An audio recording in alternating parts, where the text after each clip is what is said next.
Good morning. Good morning. Good morning. Yes, Lord. Hi. So last night we was our intent was to have a company meeting. We called the meeting. The thing was yesterday got so chaotic. We had the night before we had sent out group texts, and somebody responded in the group text with a question that actually looked like a statement, and it actually looked like it was coming from the owners of the company, me and my wife, particularly. So the message, the question in the message was, so we not working, we having a meeting tomorrow.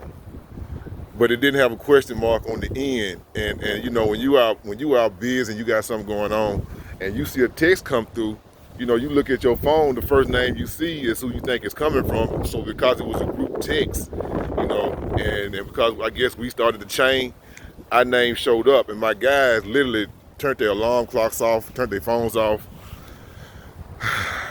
So yesterday we was scrambling, um, trying to catch up with ourselves all day. So we supposed to be here at 7:30 every morning, which we pretty much always on time, for the most part.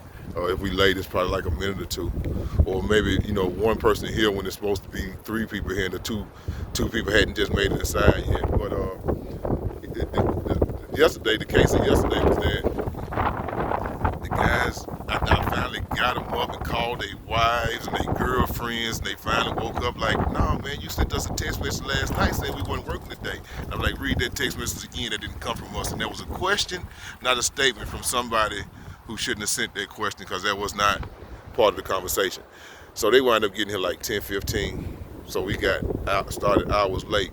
But at the end of the day, ultimately the thing is, like, y'all been hearing me say over and over again, it's like I don't want to keep my guys out late. I don't want my guys out working late. The reason why I say that so much at this place over here is because we get here at 7:30, and most cases we don't get back until 7:30. And they tell you when you first come in, to prepare for that. But I'm not gonna say too much on the subject, because it's still easy work, easy money, but the hours is ridiculous. So my family, my guys, they got families. They're not being able to spend any time with their families in the week. So the way it played out last night, because it was so much confusion, we didn't have uh, the whole entire team there at one time. We had guys, two guys might come in, and we lay everything down, sit down and have a discussion about what they think about the hours. Is the pay equaling up? And nobody seemed to be satisfied. And quite frankly, my wife, um, she's always right. I should start listening to her more. But when we found out, after I guess we was here for a couple of days, maybe 3 or 4 days, when we found out how much they was actually paying us, because we was under the impression that we got paid by the stop, but in all actuality we was getting paid by the day. We was getting paid a flat rate. So naturally we pay our guys a flat rate, and there's never much wiggle room. As much as we try, there's never much wiggle room. So um, So we decided last night that this wasn't worth it for us or the crew as a team, because we've had fallouts over here that ain't got nothing to do with money. They ain't got nothing to do with our relationships. It's just the frustration of having to get up early in the morning, and then we getting back late at night, and then got to get up early in the morning the next day. And on top of that, it's not worth it, financially. So you're not spending time with your family. So just to make it short, it was a flat rate over here. But when we do house moves, I pay my guys by the hour. What my guys make in 14 hours here, they make in 4.5 hours to 5 hours on the moving side. So the math is not there. So we're gonna play out our turn here. I found something yesterday. God is always in the right place at the right time. It never fails. We had been having this conversation for a couple of days, me and my wife, and we have been, pulling guys in to get their opinions, because we don't want no confusion dysfunction in our team. We have a team. We get along. We don't have those issues. So we was putting them in the conversation. And everybody was feeling the same way. Hey man, no, it's not worth it. So after the conversation yesterday, and I'm like, okay, you know what? I think I've had enough. And I was driving down the street. I guess it probably was like 30 minutes, maybe later. I got a call from somebody who I haven't seen in years, but we kind of stay in touch. And he was like, hey, a dock just came open and they pay by the stop. And he told me the name, and I made a U-turn so fast.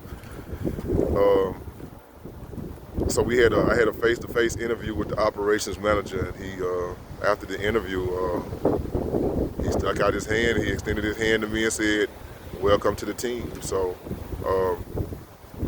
now it's just a matter of paperwork and details and getting everything ironed out. And I think from what I'm understanding, they move pretty fast over there. So chances are we might be right over there next week. You know what I mean? I think maybe we got the longest. We got a couple of house moves that we got booked. We've been putting jobs off because my thing was like, okay, it's not starting off right, but once we show the company, that we do have something to offer, maybe we can negotiate the price.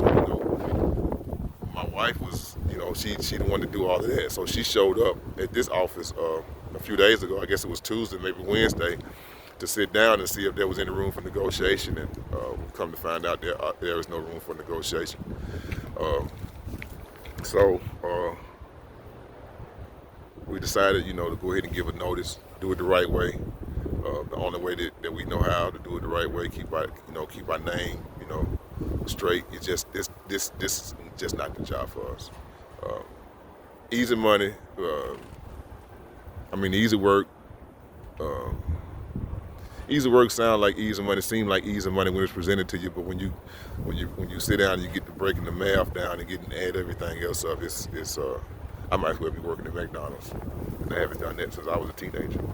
So like I said, I'm gonna let y'all know what's going on as much as I can. It's Elijah Truitt. I'm doing my little part out here, one day at a time. E&D Enterprise LLC. We're finna go ahead and do this one route today. We did that too. So we had 2 trucks over here, and after negotiations, and we found out there wasn't no room for wiggle room. We decided yesterday, to go ahead and put the second truck, and they was okay with that. So we put the second truck yesterday and put our notice in for this last truck that we're gonna pull. Elijah Truitt, E&D Enterprise LLC. I'll be seeing y'all real soon. I'm out.